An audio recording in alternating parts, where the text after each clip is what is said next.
بسم اللہ الرحمن الرحیم۔ السلام علیکم۔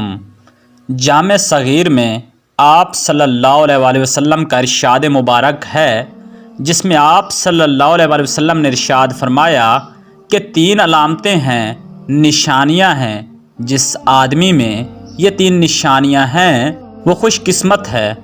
پہلا خوش قسمت انسان وہ ہے کہ جس کی زبان اس کے قابو میں ہو، یعنی وہ کوئی بات کرنے سے پہلے اس بات کو سوچے، اس بات کو تولے کہ کیا میں اس بات کو صحیح کر رہا ہوں، کس انداز سے کر رہا ہوں، میرا بات کرنے کا انداز درست ہے یا نہیں، اور اس کے بعد بات کرے۔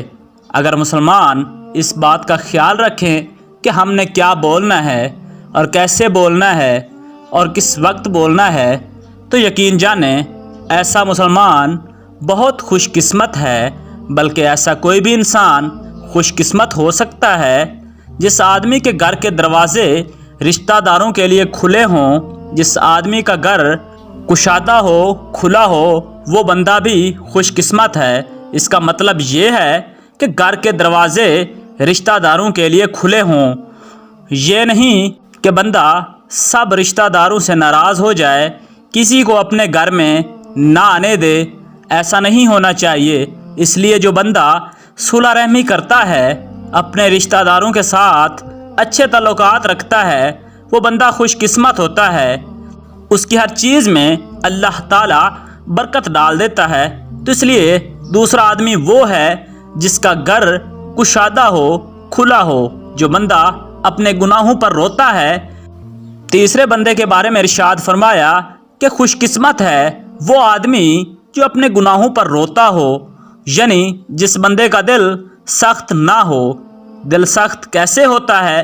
جب بندہ گناہ کرنے کے ساتھ ساتھ اپنے رب کو بھول جاتا ہے، گناہوں کو گناہ نہیں سمجھتا، اور گناہ کر کے بھی یہ سمجھتا ہے کہ میں نے کوئی غلط کام نہیں کیا، تو ایسے بندے کا دل سخت ہو جاتا ہے اور پھر اسے اپنے گناہوں پر رونا نہیں آتا۔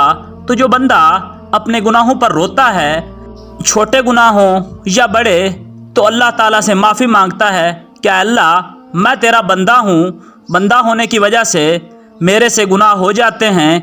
کئی لوگ پوچھتے ہیں کہ ہمیں رونا نہیں آتا، ہم کیا کریں؟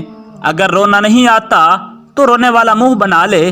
اللہ تعالیٰ کو تو صرف بہانہ چاہیے، وہ اپنے بندے کو بخشنے کے بہانے ڈھونڈتا ہے۔ ان تینوں بندوں کے بارے میں ارشاد فرمایا کہ جس بندے میں یہ 3 نشانیاں ہیں وہ بندہ بہت زیادہ خوش قسمت ہے۔